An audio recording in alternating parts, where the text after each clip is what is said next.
Hey, and welcome to another episode of the Who Dat Jedi podcast. This is episode 159, if you're keeping count. Can you believe it? 159. Holy crap. My name is Aaron, and with me, as always, is Fredo and Dave. How are we doing, guys? Doing well. Hola.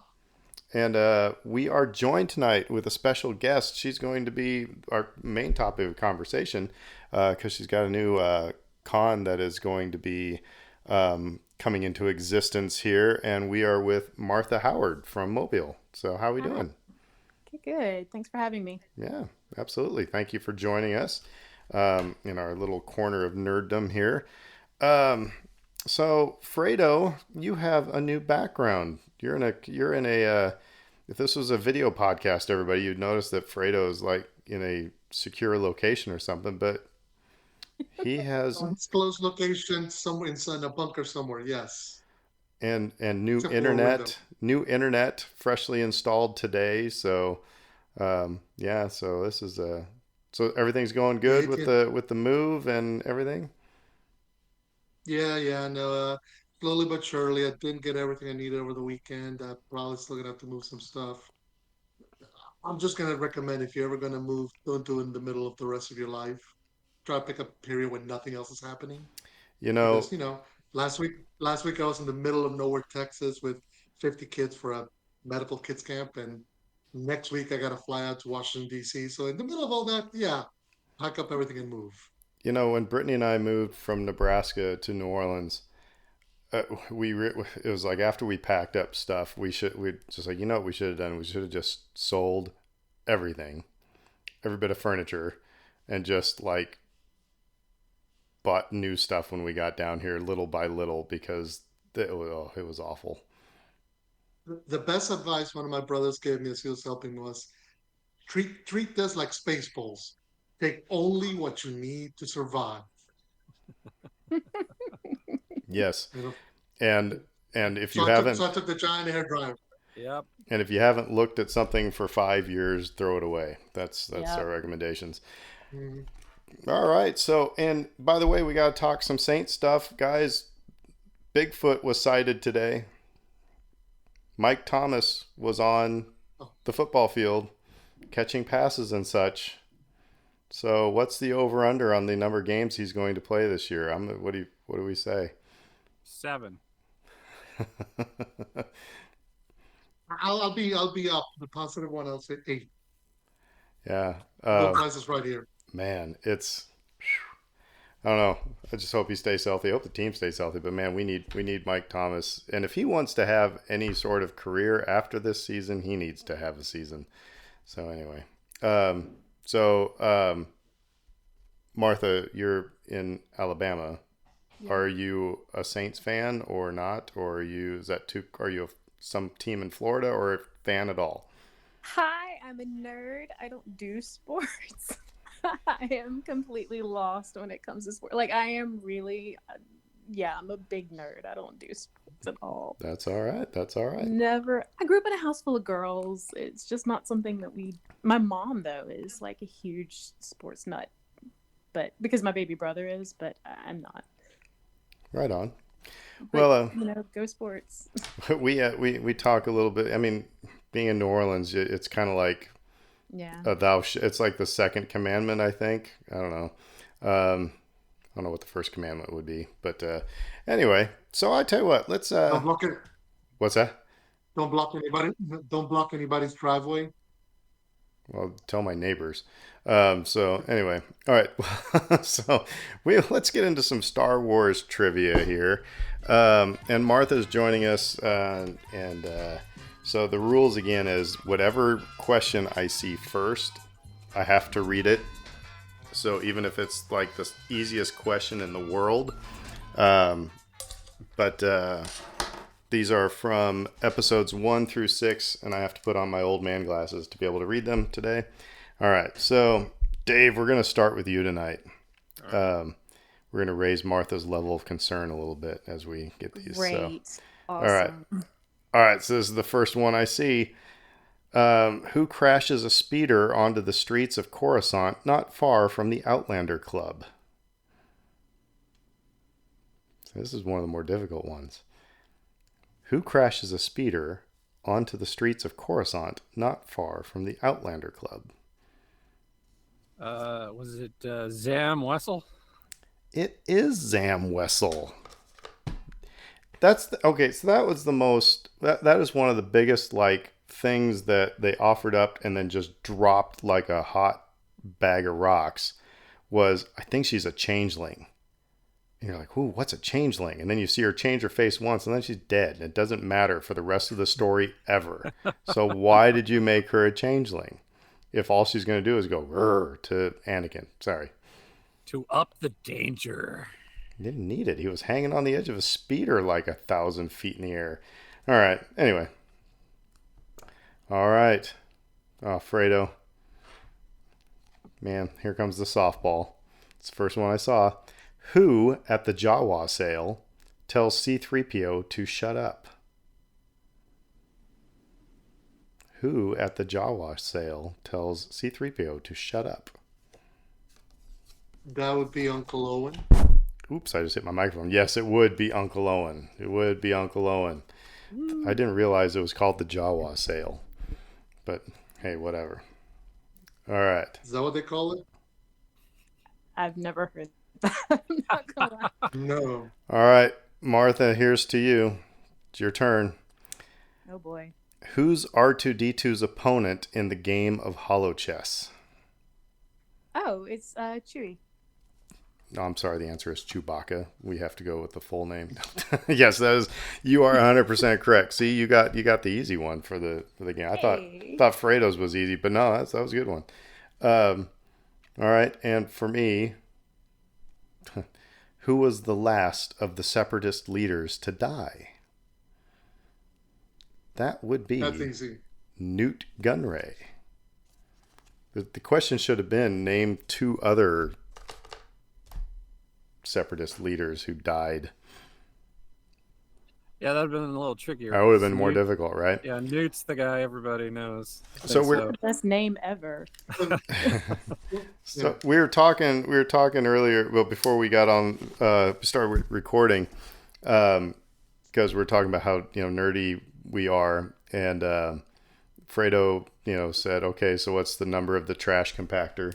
And I said, well, it's 3263827. And again, I've told the story, I think, on this podcast before, but my brother took me to my first Star Wars convention, and it was like literally like 40 people in a library in Lincoln, Nebraska. And we actually got to see the trailer for Return of the Jedi. It was the first time that it wasn't like publicly released. We got to see it. It was really cool. But they had a trivia game, and my friend and I were sitting there. I mean, so 83, I guess it would have been 82. We would have been about 9 years old. And we're sitting there listening to these older, like college kids do the trivia. And that was one of the questions was, what's the number of the trash compactor? And Ed and I looked at each other like, what in the heck? And all the people just in unison, 3263827. And it was just like, that's when I went, nerds. But it stuck with me forever. So, yeah, I was at Bennett Martin Library. Well, all right. So there's actually some kind of big news. Well, exciting news, interesting news. I don't know. It's just a couple cool things going on. Fredo, what's going on in Star Wars land? Just a couple of quick things. So let's start actually with the big one, which is Empire Magazine had a big cover with Rosario Dawson as Ahsoka and a big old article detailing a whole bunch of stuff. It actually gives you a first look at Natasha Liu Bordizzo as Sabine, which, actually looking at her, I think they're recreating the final shot from Rebels. So it's almost uncanny seeing her compared to the animated one. Obviously, Rosario Dawson said, "Look, I'm trying to tell Dave Filoni to give us season 2. I want more of that." And then, surprisingly, in the middle of all that, apparently there's a photo of what appears to be an Inquisitor, Mm-hmm. which, given the point in the timeline we're at, I'm surprised they're still around, but that's kind of the thing. And I think they revealed that Ray Stevenson's character is supposed to be kind of like one of those fallen Jedi who's kind of a bounty hunter, but not really a Jedi anymore. So, So well, it's got a chock full of information ahead of the show coming next month. so I saw a little bit about that, and I got Uh, I got two things. One, first of all, Ray Stevenson's character. They said Jedi who survived Order 66 and became a mercenary, and it's like, right. okay, that tracks. So here's my thing: it's like, why are we all cryptic about his character a month ago when we're going to spill all the beans in Empire magazine, down it's like because everybody was like, "Oh, why is his lightsaber orange? Oh goodness, it's like they're playing but then they're just going to tell us instead of letting us find out through the course of the show. That was kind of good. Maybe that's just all rhetorical. I have a two-part answer though. Oh, go for it, Dave. Okay. Firstly, Empire paid probably a lot of money for an exclusive. Touche. They have that long-standing relationship where they always reveal characters and details and all that good stuff, and I think it's been good for both parties. The other side of this, I think back to the release of the new Zelda game, and it was just kind of like a trickle of information, and then it was a little bit more and a little bit more, and I think like it acts as a bit of a warning for people who don't want to be spoiled that we're getting into spoiler territory, so now shut down, start blocking phrases on your social media, etc., because more and more and more is going to come out as we go along. Now, the other thing about the Inquisitor, Fredo, I will say, I mean, it's quite obvious that the world between worlds is going to come into play. And this Inquisitor looks a lot like the Inquisitor whose helicopter saber busted, in that episode of Rebels. I don't know. But it could be that an Inquisitor, or, Vader, whoever, figures out the world between worlds, and so we got to go hunting Jedi. Who knows? I don't know. So it's feasible. Well, yeah, it could be it's something where kind of like if you go back to the future kind of thing, you go back in time, and they're going to bet on sporting events. Yeah. Well, kind of like you have to do something to maybe retrieve something. Who knows? There might be a mission, and if so, you know, as far as the Inquisitors are concerned, Ahsoka would be a Jedi. No, whether they're not going to see her as, oh, you're coming from the future or whatever. They're just going to see lightsaber Jedi, take them out. So that might create some conflict there immediately, without necessarily having to bring in Vader and all the other elements that we kind of touch upon in Rebels. Because again, even this is supposed to be the continuation from Rebels season 4. You can't really go back and start rewriting what you saw before. Martha, are you a Rebels fan? I am. Clone Wars as well? Yeah, I mean, I feel like lately I've been watching a lot of like the newer stuff, and we actually, my son and I did a kind of a rewatch through all the Clone Wars fairly recently, just refresher course type situation. But yeah, no, I really like that stuff. It's fun. All right, and so you're excited for the Ahsoka series? I am. Well, I mean, I love Rosario Dawson anyway. I think she's fantastic.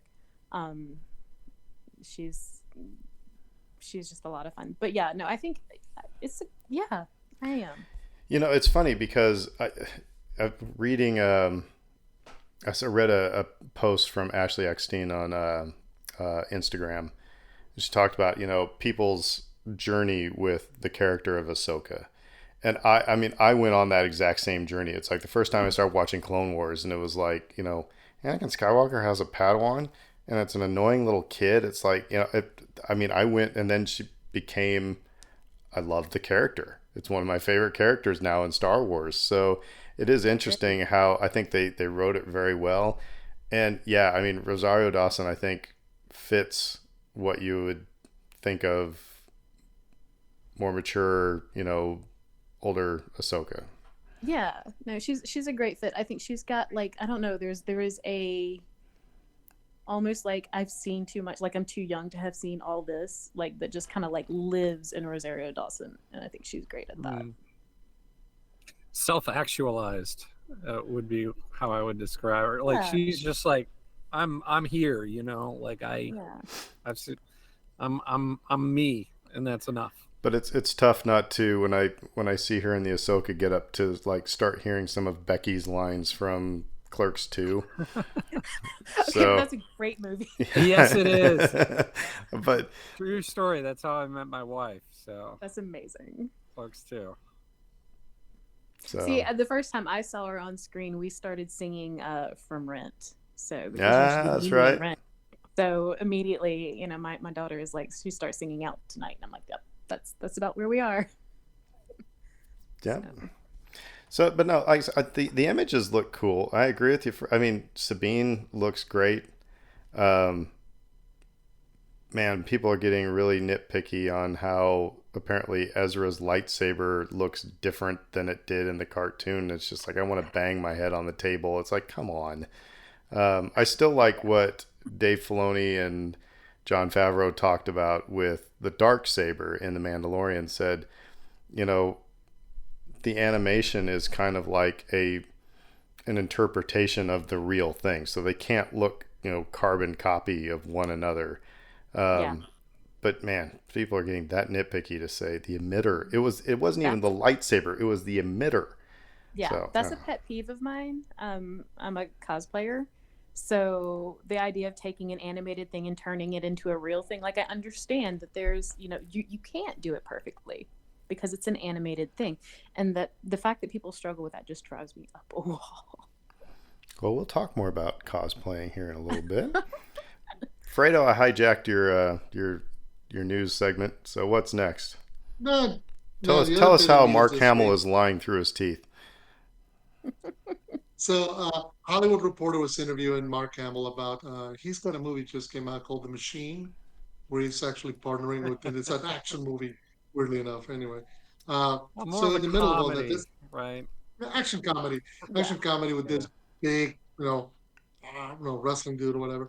Anyway, so in the middle of that, they start asking about what it was like going back and film The Last Jedi and filming his last scene for that movie and what his thought process was. And at the time, he says he thought I was just relishing it because I thought it was over.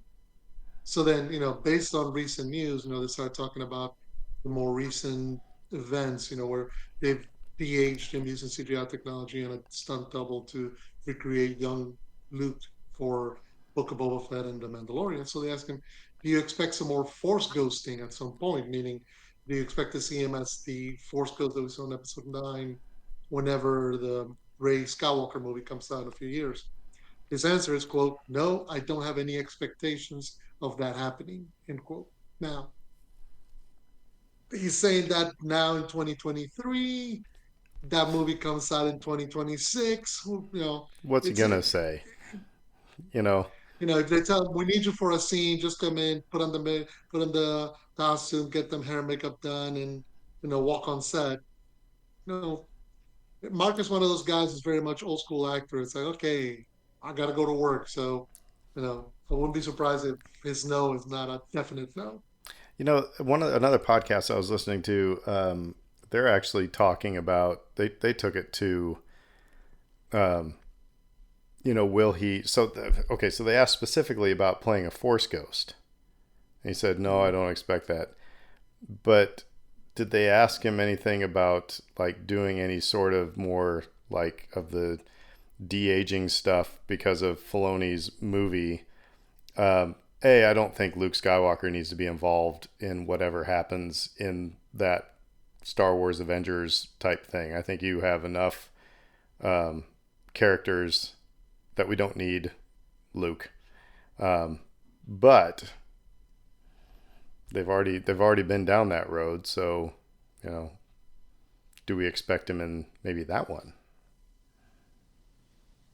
I hope not. Just from the standpoint of, I think you're right. I think I see that movie, the Mandoverse comes together to fight Thrawn movie, to be more of a culmination of a lot of storylines that we've seen from Boba Fett, Mandalorian, Ahsoka, Skeleton Crew, all those cast characters. So I'd rather give them the time to shine than have in the middle of that go, "Hey kids, it's Mark Hamill." Applause. Oh wait, that's another. Well, it's Don't F another with a Jedi year's Q. Master, son. Yeah. Thank you for catching us. Another US Cube reference. But yeah, no, I don't necessarily want that just because I think you got more than enough. You don't need him there. So, now, does that mean they couldn't put him in there? Look, Dave Filoni can find a way, I'm sure. Martha, what'd you think of Luke in the Book of Boba Fett and the Mandalorian? I thought it was a nice nod. Honestly, I mean, yeah, I grew up with Luke and Leia. I did, but I'm kind of ready to move past that whole story. Like, they're Luke's a great character. Mark's a great human. You know, I think I'm done with it. Yeah, I think they did. I think they. I mean, they're right. Who else would have been training Grogu at that point? Right. Who else are they going to take him to? So that made sense, but I don't That think they did. need to have any more with him. I don't know. Dave, though, would you like to see a ghost Luke Skywalker in the new Ray movie? I would feel a little more natural, I guess. It wouldn't feel as forced, um, as it might to have the CGI combined weird creation that it has an uncanny valley thing to it, and I, I don't really like that. So I'd be more open to the ghost thing. What I would like to see would be stories set in that era, but like print form, because then you don't have to worry about the CGI stuff. You can just have him in the story, and I think like there's a lot of ground that they could cover there that the old EU touched on that we haven't really gotten since. So, um, the whole hero thing. Like, so many people were mad in the Last Jedi when they didn't get Luke the hero, even though to me that was the best version of Luke we could have gotten there. Um, but he's not like waving his lightsaber around and cutting down people, and maybe print could scratch that itch for some people. So I'm gonna pose this question to you guys because I asked Brittany about this. We went and saw To Kill a Mockingbird at the Sanger Theater this past weekend. It was awesome, and it got me thinking about something. I have said many times that it's like there are people who are clamoring for we need Han Solo in some of these post Return of the Jedi things, and let's use Alden Ehrenreich. And I've said no, anything from episode 4 through into the future needs to be either Harrison Ford or nothing, because that has to be. So as we're watching this play, I got to thinking, I was like, how many people have played Atticus Finch, for example? How many times did somebody say, wow, so and so did a great Atticus Finch, so and so, name different actors, they did this character justice. Why do I have such a problem with somebody else playing Han Solo? Little boy Aaron, I mean, he you was know your what I hero, mean. right? But I mean, I think that's That's I'm kind of yeah. struggling with this. It's like yeah, I'll go see any other thing. It's like somebody taking up, but maybe it is the nostalgia thing, Dave. I don't know. when I was young, I was a Han Solo kid, rather than Luke kid. You kind of Oh, pick so was fun on I. the Yeah. playground, um, or Princess Leia, of course. Um, but I picked Han Solo. He was the cool one.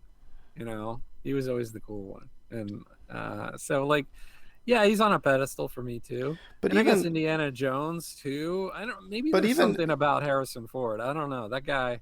even in He's the awesome adventure though. in the in the Marvel movies, it's like we had a different roadie for um, in the first Iron Man, and then it was and so people get recast, Yep. and eventually we get over it. But for some reason, I'm still resistant to anybody else playing Han Solo, for example, or if they wanted to recast Princess Leia in episode 9. Fredo? No, I was going to say, well, using the Marvel example, I think it depends on the character. Like, for example, recasting Rhodey from Terrence Howard to Don Cheadle, while it was jarring at first, everybody adapted. Imagine if right now they said, okay, we're bringing back Tony Stark for the next Avengers movie, and it's going to be played by Tom Cruise, like the original was supposed to be. Like, how much of a disconnect would you have with that character not being played by Robert Downey Jr.? Because So, in some ways that's the issue. It's the personality of the actor or the person fitting the character to a T that you can't really split the two. It's not, but Gregory Peck was a great actor, and he embodies Atticus Finch in a way few actors could have. But at the same time, there's actors who can play that quiet dignity that he but I brought mean, to that role. and I don't want to belabor this Not because the same. we got to Mm-hmm. get to our special guest here. But it's interesting because plays, take any play. It's like how many people have played Puck in A Midsummer's Night's Dream, and it's like, yeah, they're a good Puck, they're a good Puck. But so it's still a visual medium. It's not like I'm reading on. It's still a visual entertainment, and we're accepting of other actors playing certain roles. But in movies, we tend to like, oh my God, they're recasting, and so maybe this is for a later time. So let's just leave it as rhetorical and everybody think about it for a week or so. But it was just kind of a realization I had on Friday night. Um, all right. Well, like I said, we've had her suffer enough. So, live from Mobile, Alabama, we have Martha Howard with us, and so you've got a con that you are forming. You want to tell us about it and what Yeah. this is all about? Yeah. So a couple of friends of mine and I just I don't want to say recently because we actually started planning this about a year ago, but we started working on a new convention for Mobile because Mobile has conventions, but they didn't have anything that we necessarily wanted. So we wanted to do something that felt more for us. So we started a convention called Azalea CityCon, and it is in July 15th and 16th. So it's a Saturday and a Sunday. I've been a convention guest a lot lately, and I do a lot of 2-day cons, and I just like them. I like the pacing of a 2-day con right now. It's just that felt good. Yeah, so that's what we're doing. So what is it you're trying to, what is it that you didn't like about the other cons that you're trying to make up for in this one? Well, what fun is a funny story. The other large con in the area I actually used to work for them. I did all of their event programming. I was the coordinator for the event. Did most of that by myself with a team of people of varying degrees of helpfulness, as things are tend to be. But I didn't really like the vibe and the way that they were going, and I didn't like some of the things that they had a hard time letting go of. Some because the convention had been around for years and years and years, and they just had some things that they were doing that I just wasn't super crazy about. A lot of the spaces weren't the most inclusive, which, I mean, I'm a girl. That it's a thing. It's one of the things in the nerd community that we struggle with is especially with like gaming and stuff like that, which most of the board is entirely female, and most of us are gamers. So it's just one of those things where we just wanted to have a more inclusive space for people who also kind of walk in and go, I don't know where I fit in this. So On a tangent, have you ever seen the South Park episode where the boys are upset because the girls are joining their gaming club and they keep beating them at all the games? yes. That's just an awesome episode. Yeah, but I mean that's kind of just where it came from was, and we wanted to be able to run an event the way we wanted to run it, have the guests that we wanted to have, put more emphasis on artists, where before there was a lot of emphasis on like if you go into the vendor hall, it was a lot of shoppy type vendors, which is fine, that's great, but We wanted to expand the artist alley side and have more local artists and things like that. The other co-founder is by profession. She is an artist and an art teacher, so that was really critical for her. She wanted to see more art. So, yeah. Are you guys bringing in like guests and you know people that other people that are either famous in the region or famous nationally? You know, the people names people would recognize. Yeah. So this year, with it being our first year, we are bringing in our headliner for the show is Amanda Miller. She's a voice actor. She's done a lot of things. If you've ever played Danganronpa, she's Junko from Danganronpa. She's a couple of characters in Danganronpa. She's got a couple of Fire Emblem characters, but the one that kind of made me go ooh was she's Sailor Jupiter. So, and I love Sailor Jupiter. I got really excited about that one. But she does a lot of really great. Boruto. She's Boruto. So okay. So she's coming in. We have Fighting Owl Films just got announced today, so it's a local film crew that's coming in and doing some stuff. One of their movies was on Mystery Science Theater, so that was pretty cool. We have a handful of really good cosplayers. I'm really excited about because I love my cosplayers because I am a cosplayer. So we have Nellie Nuttons has been announced. Astro Lens, who's from Louisiana. Nellie Nuttons is North Alabama, Montgomery area. And we have 13 Cats, who's from our area. And we have one more that hasn't been announced yet, but she's another Louisiana girl. So I'm excited about that. So podcasts and stuff. Can you talk a little bit about creating it? The other thing I do is I play Irish music and go to Irish festivals all the time. And they always say, it's like what you need to do to start an Irish festival or any really music festival is you need to basically find a parking lot and get a beer license and a beer vendor. And, that's basically how you start it. Have a stage with musicians and make sure you have beer and you're good to go. So, I mean, so you've worked with cons before, so you had a little bit of insight into how the sausage was made. What goes into creating a con from the ground up? And, the biggest challenge is location. And finding a spot that's big enough, but not too big, and a spot that you can divide out so that you can have panel rooms and you can have gaming areas and all that. That was the biggest challenge, was finding a location. And that's, other than that is basically, find a parking lot, get your liquor license, do the thing. Luckily, we are in one of the hotels downtown in Mobile. It's the Holiday Inn. It's got this huge tower with a big bar at the top of it, which is really kind of neat.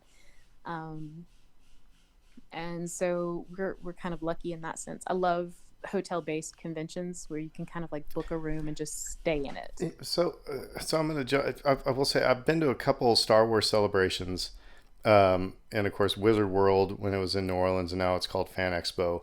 But the best con that I've ever been to was in Omaha, Nebraska, and it was like you said, it was at a hotel, and it was small.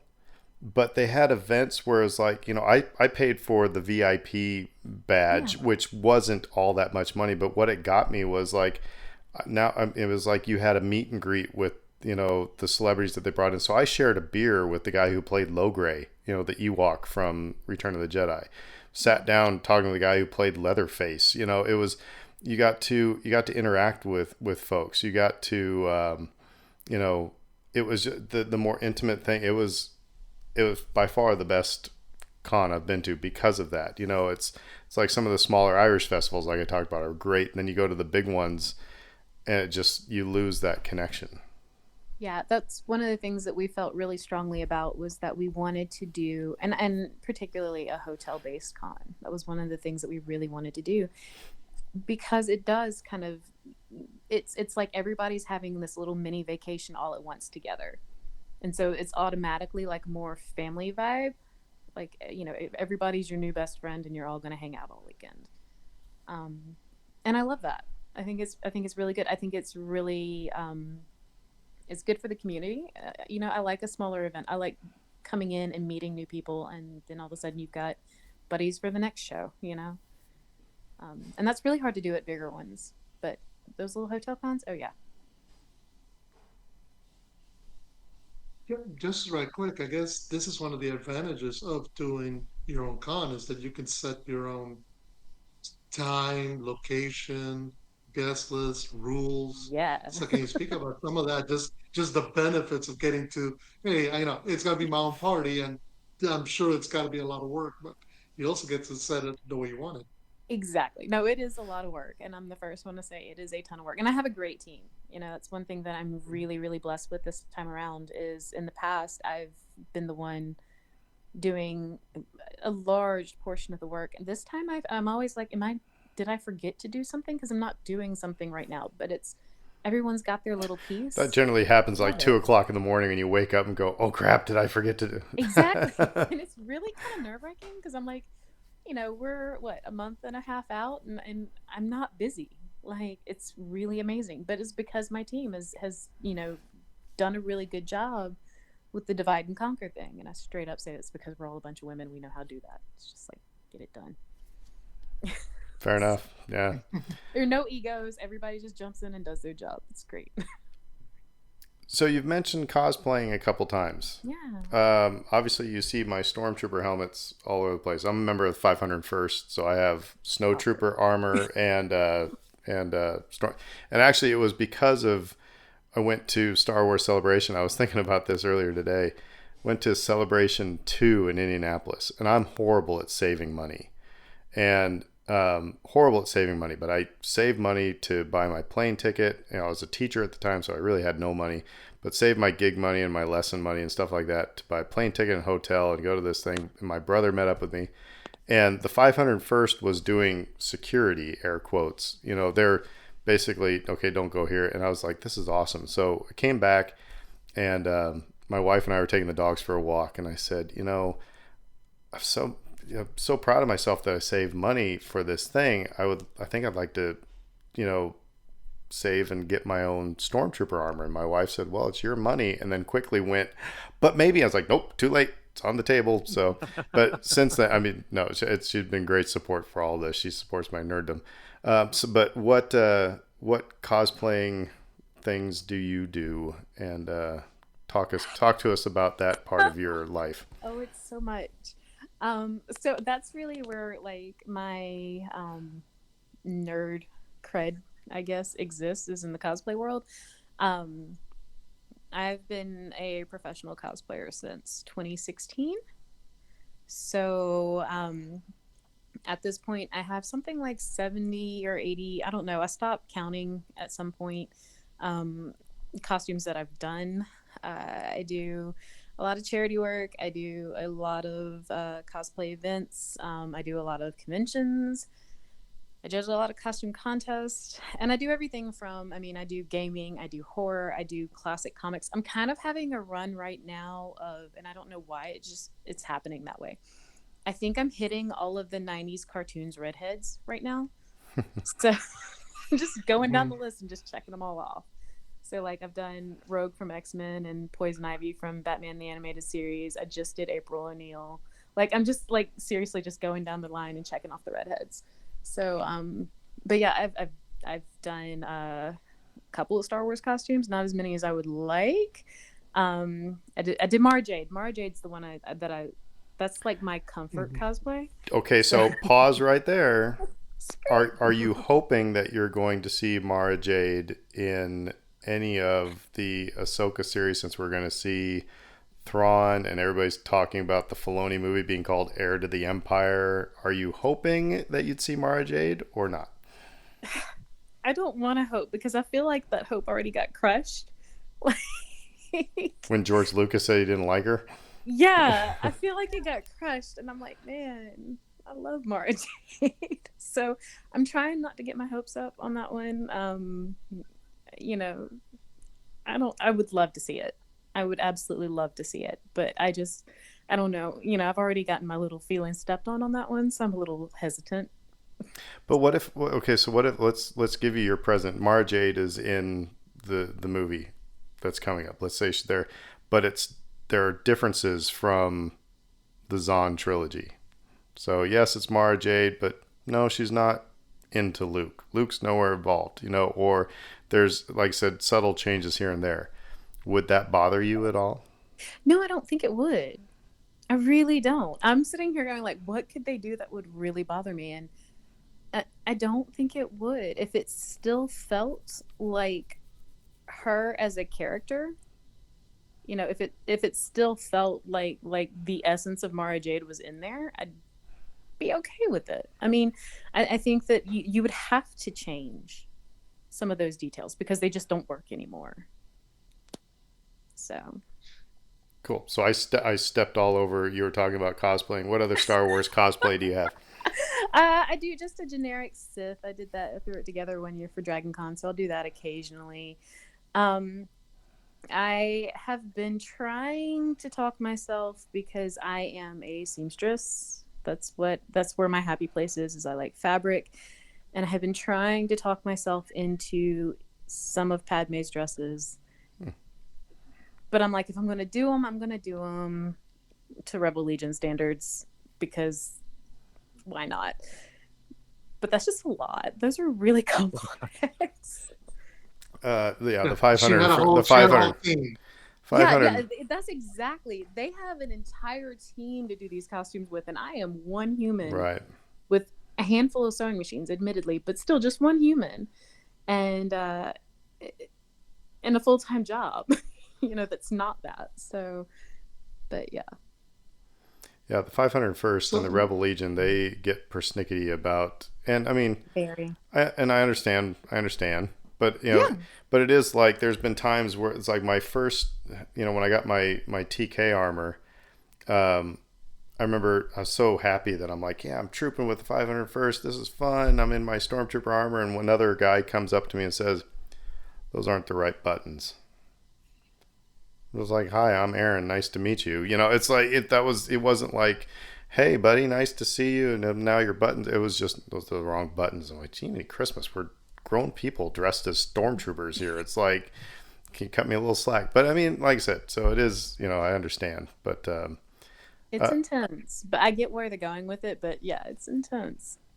But like you said, we're all nerds in costumes. Come on. Yeah. So speaking of that, let me ask right quick: do you find it easier to have a set character that you're trying to recreate, like say a Padme, or versus when you're making say your standard Sith, that you can have some freedom to kind of go with it? Which one proves easier? Which one proves harder?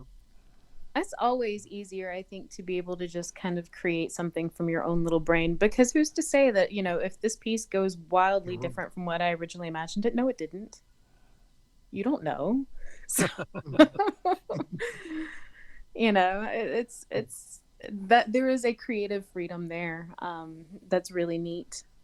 So I do enjoy kind of creating my own characters or my own takes on characters that already exist.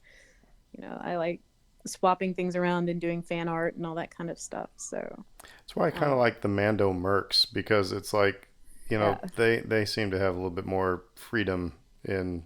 I mean, yeah, it's got to look Mandalorian, but you got more creativity there. Yeah, I have a good friend who has a poison ivy Mando.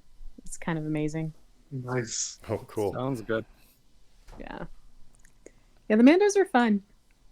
So you mentioned Mara Jade. Do you have is she your favorite Star Wars character then, or do you have one that's above and beyond? Okay, no, she's not my favorite. But my favorite is so bad because this is such this is such a basic white girl answer. But and I'm not gonna call him Grogu. I'm not. I have pets. So my favorites right now, I am absolutely obsessed with Baby Yoda and Babu Frick. Those two I'm obsessed with. I just give me the little weird things that probably need a mom. That's what I have cats. I have cats. I'm a cat person. There's a 3-legged cat running around here somewhere right now. So I saw on your Twitter profile the name of the 3-legged cat, and I just about died. His name name is Lieutenant Dan. That's So- awesome. Given that you're living in Alabama, it's only Right? appropriate. Not only am I living in Alabama, I'm living on the coast, like real close to shrimp boat areas. So yeah, I have Mhm. Lieutenant Dan. Lieutenant Dan. And what's really funny is that we have trained him so that if you holler ice cream, he comes running to you. That's how he, like, instead of calling for him, you just say ice cream and he comes running. Ice So, cream. so speaking of Babu Frick, it wasn't Babu Frick, but it was whatever the species is in the recent Mandalorian season. Did you hear that character swear? Is that okay? Did he really swear? I will play. I took a screen capture. I recorded it, so I have it forever on my iPhone. I'll play it, but Dave would have to edit it out. So I don't want to put him through that. So after we stop recording, I'll play it for you. 100%. I mean, I think I heard what I thought was a swear. Yeah, he said, yeah, because he says when he says bad baby, no squeezy, and then he says I'm out, mud up, So That's what I thought I heard. So it'll be interesting to see if that stays in, or if how long it stays in. Yeah, Baby Yoda, I agree. That was one of those things where it's like you see it at first, and you go, oh, that's cute, and then you worry about It's kind of like when Bobby Brady and Cindy Brady grew up. Then they just kind of became annoying. Yeah. So I think it's good that whatever the species is has such a long lifespan that he can remain cute for the remainder of our lives. Baby for so long, it's fine. Yeah, the video of Filoni and Baby Yoda, and Filoni's like playing guitar or whatever, and Baby Yoda's dancing, sold me. Oh yeah. Absolutely sold me. I was like, look at this cute little booger. I love him. What's your favorite Star Wars movie? Probably of all of them, or just of the six? All of them. Yeah, all. Rogue One. That's an acceptable answer. Yeah. Give me the, like, I don't know. Rogue One was like, that was the one that was just rough all the way around. Well, and Diego Luna was on Morning Joe on MSNBC today, and they were talking about Andor, and they were talking about Rogue One, and he said that about Rogue One. He said the thing that's cool about Rogue One is that they're just everyday people, and it was the most diverse team. So you have people of different backgrounds and cultures getting together for a common cause, and they were just, like I said, everyday people. It wasn't like the most powerful Jedi ever, and his apprentice, and then a giant Wookiee. So it was an intimate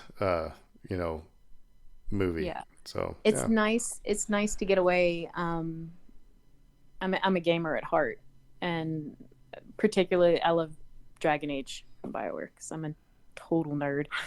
But this is where everybody that is like part of the Dragon Age fandom hates me, because my favorite is Dragon Age 2.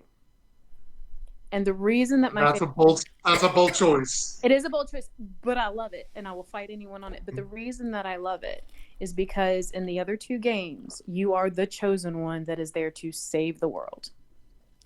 I can't relate to the chosen one there to save the world. I can absolutely relate to the person who tried to run away from a whole mess with their family and just try to keep everything alive, and everything is failing miserably. I can relate to that guy. I can relate to the one where there is no good choice. That to me, that everyday, every guy kind of character, I don't know. It just, that feels more real. You get more emotionally involved in that, I guess. So that's why that's my favorite, and that's why Rogue One is my favorite. All right, before Dave asks, hold on, I gotta ask a question though. We asked what her favorite was. What's your least favorite? What's my least favorite? Yeah. And we don't have to dive too far into it, but what's the one you're not gonna stop when it's on TBS and watch it? Phantom Menace. All right. I, I just I just can't. There's just something about it. It's just jarring and grating. There's certain characters with sounds, their voices. The only character that I can handle listening to in that movie is Liam Neeson. Everybody else's voice, I don't know, for some reason just hits the wrong nerves in my ears or something. I don't know. I don't like it. That's an interesting point. Dave? Oh, I was just going to really briefly jump off of what you previously said about every man being put in a position of not having a good choice to make. It made me think of The Last of Us. I don't know if you watched that. Yeah.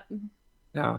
Like the way that series ended, it's just like chef's kiss, because you're just like, it's not, you don't have a good choice if you're in that position. Sometimes there isn't a good answer. Yeah. And I really don't think that we get enough of that. I think there's always like, there's a hero and there's a perfect answer and everything is wrapped up in a nice bow and you walk out of the theater feeling good. And sometimes I don't want to walk out of the theater feeling good. Sometimes I want to walk out of the theater and sit there and think about things for a minute. Oh, not me. I want to leave feeling good. Especially after we went and saw My Life when we were in college. And I was like, oh my good Lord. Anyway. So we've talked about this on our podcast before. What is your earliest Star Wars memory? Okay, so when Return of the Jedi came out, I was 3. And as a 3-year-old little girl, I can tell you, see, nothing ever changes. It was Leia and the Ewoks. And just her, the core memory that I have is her hair down and all the Ewoks. And like, that was like that was the best princess scene I had ever seen in my whole life up until that point. So. Did you ever see the meme where the cartoon where the person wakes up in the middle of the night and his brain says, you ever wonder who the lady was that the Ewoks ate so that they could have the dress for Princess Leia? I don't want to think about it. Came from somewhere. It did. Maybe it just was, lost luggage. I don't know. So was that the first Star Wars movie? Well, you were 3, so probably. Yeah, that's the first one that I remember seeing. I do know that my parents very affectionately called me Yoda for a little while because my mom went to see the movies, and I guess it was the scene where Yoda's dying and she had baby me at home, and her over emotional hormoned up self started like crying in the theater. My dad couldn't get her to stop because apparently I had big ears. I don't know. And I reminded her of dying Yoda. So, not the most flattering picture, but So were your parents both kind of your enablers then for for nerddom and all this stuff? Yeah, my parents were the worst enablers. Like, I always say that my first cosplay, like real cosplay. Do you remember back in the 80s when you had like your Halloween costume was like a plastic garbage bag with like a costume printed on it that got off the mask that was and a mask and the mask you can't breathe through. Yeah. Yeah.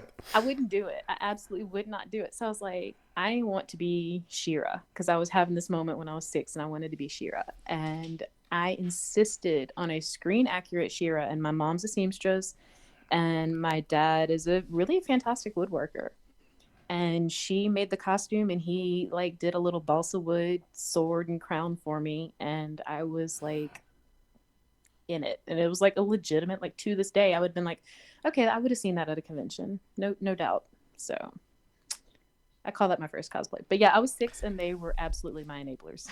And I was just at Fan Expo New Orleans at the beginning of the year, and I found myself, it used to be, like I said, when I started going to cons, I saw, the 500 first. I was like, oh, that's really cool. The people who did all these professional things. But what I found myself this time was like seeing the kids who are like middle school age and younger, who obviously like they put it together themselves. Yeah. And they're walking, you can tell, just like about 2 inches taller than they probably do. And it was just like that's just awesome, It's the best. One of my favorite things, when I am a guest at conventions, we judge the cosplay contest and the kids contest. Those kids will come in a lot of the times with their parents, and we ask, what part the kid made, what part the parents made. And the parents will sit there and just brag, and you can see like how proud these parents are of their kids too. And it's great just to see. And I'm always, make sure to thank the parents for being supportive, because there are a lot of people out there who don't have that. But these people are like, I don't know what this is, I don't have any clue about this character, but she wanted to do it and we figured it out. And it's so good to see. It's really, really good. Well, and like the con you are creating, it creates another place for kids who might not feel like they belong to belong. Yeah, I mean definitely. that truly matters. So Definitely. You really do find like another family in convention. I have a number of con babies. I call them my con babies. I'm con mom. These are kids that I've seen at the same conventions every year, for years now, and a lot of them are in college and things like that now. I get Mother's Day presents from them. It's really kind of sweet. But I've watched them grow up, and they feel most at home in that environment. Some of them, their home environment is not understanding of what they like. Some of them, come from really strict religious upbringing, and the costume thing is a problem. You know, and some of the stuff that they like, anime is a problem. For a long time, I heard lots of kids that they couldn't watch or read Harry Potter. Things like that. It was just so just being able to have a space where they could kind of do the things that they enjoyed, with people that also enjoyed it, and that they could find people that would support them and kind of do that parent side, I guess. So I'm curious, like, for you, like, what are your feelings on it? What do you kind of get out of it, and where, you know, like we have Aaron on every week, but I don't know that we typically have cosplayers on the show to talk about the topic, and I'm just sort of like, how does it make you feel? Like, and how do you think that you fell into it? Was it that stuff that you did as a kid, or was there more of a seminal moment later on? So for me, I mean, I've always, I grew up as we were in dance and theater, and I grew up, like I said, in a big family of girls. My mom was a seamstress, so she worked in the costume department, for everything that we ever did. So I grew up in that life, and I've always been a nerd. Those two things kind of came together. But um, I said I became a professional cosplayer in 2016. The other thing that happened in 2016 was that I was going through a very, very rough divorce. And really about 2015 when that happened, but I was using one of the costumes that I was building. It was actually Liliana from Dragon Age Inquisition. And I was using Liliana basically almost like I was going to therapy, but then I would come home and I would just sit there and work on this costume because it's BioWare and it had 5 billion parts and it straps to Mhm. nowhere. So it was just so many little things that I could just kind of get lost in these details and figure these things out. So for me, the process of creating the costumes is incredibly therapeutic. I go back, like if I get really upset or if I'm really depressed, I will go and sit at my machine and just make something. It's kind of like, when they tell you, if you're depressed, try baking because you accomplish something that makes you feel a little better. And then also you get a treat at the end of it, which is nice. It hits the little happy spots in our brain. Making a costume is a lot like that for me. It makes me feel like I achieved something, but also I get this cute little outfit at the end and it's like, hey, happy spot. I So kind of found cooking to be the same. yeah.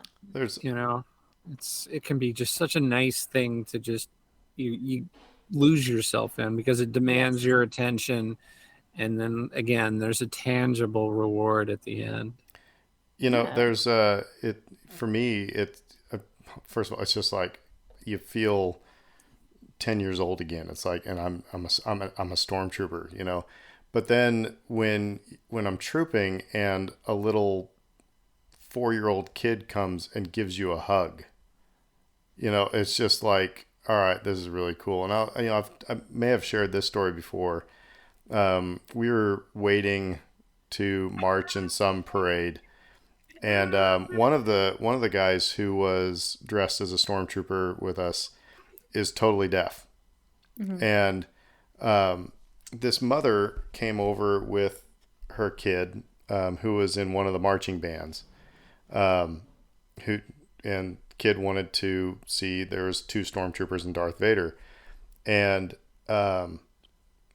it turns out that the kid who was in his band uniform was deaf, because mom immediately started signing to the kid, and James you never seen a stormtrooper do a double take. And suddenly he didn't take off his helmet. You had a stormtrooper signing to this band member. And then that's when I had Darth Vader turn to me again without taking a helmet off and say, this is really effing cool.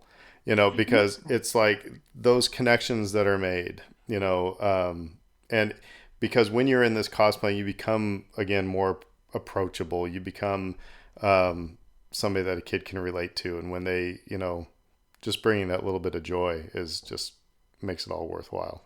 Yeah, it's really neat to kind of think back and go, okay, now you're a core memory for this kid. You're part of this kid's like story, which is really, I'm a weird human. The other thing that I enjoy doing other than cosplays, I'm a mermaid. So like I swim with the tail the whole bit. And I had a day fairly recently. It was Free Comic Book Day. We did an event that day, and then I went and I was like, I just got to get in the water. I had been having a rough time, and I was like, I need to go get in the water. So we were in Destin anyway. So I was just like, well, I'm going to pop over the bayside and go swim. Because I keep a trunk full of mermaid gear. As one does. Yeah. As one does, because, sometimes you just might want to swim. So I keep a full trunk full of gear. And I was out and I was just swimming, kind of by myself, which is totally against the rules, but whatever. I was depressed. Okay. It was a bad day. And I had come up to the shore for a minute to just kind of rest. And there was this little girl and her dad that were walking down the beach. And this little girl saw me and beelined. And she couldn't have been 3 years old, maybe. She was probably about 2.5. She spoke Spanish. I do not speak Spanish. Kind of great when you're a mermaid, though, because you can just pretend like you don't speak at all because you're a mermaid. So it's fine. This little girl is just chattering to me and like playing with my tail, and like she would pet my hair, and then she climbed in my lap. I mean, just completely like made herself at home, climbed in my lap, put her arms around my neck, and her dad is calling her. And I don't know, the only word I caught was mama. I know that word. And she snapped back at her daddy on, no, mama. And I was like, ooh. So, but I'm like, yep, that day, that little girl learned that mermaids are real and nobody is ever going to be able to tell her otherwise. Mm-hmm. So, nope, that's a core memory forever. Yeah. So remind everybody how they can find your information about the con, where they can find you online, stuff like that, so we can get more people to go to this. Yeah, our website is azaleacitycon.com. Real easy. Facebook is the same. Facebook/AzaleaCityCon. And Instagram is also AzaleaCityCon. Also on Twitter, which I always forget that we have, but we do have it. So. And like dates and cost, etc. Dates and cost. July 15th and 16th at the Holiday Inn downtown in Mobile, Alabama. Right now, tickets are $35 online. $55 for VIP. That's for Saturday and Sunday. At the door, there'll be a little bit more. Gotcha. So get them early, kids. It now. Yeah. Well, Mark. Go ahead, Dave. What your Twitter handle? Little Red Fox. Little Red Fox Cosplay. Yeah. There's Little Red Fox Cos on Twitter. Yeah. So cool. Yeah. Well, Martha, thank you for joining us tonight. Absolutely. Thank you for having me. You're welcome back anytime. If you want to, take us on in trivia once again. Sure, keep throwing softballs at me. We're good. I don't cheat. Even with Dave's kids, when they're doing trivia with us, I don't find the easy ones for them. I throw them all of them because they need to learn. So, cool. Well, all right. Well, so everybody make sure you're going to Mobile the 15th and 16th of July. And otherwise, or if you can't, make sure you tell your friends to go. And until then, we will say who dat. Who dat? Who dat? You don't have to say who dat. It's okay. You're not a Saints fan, so it's all good. Won't make you. But everybody have an awesome week. McConkey.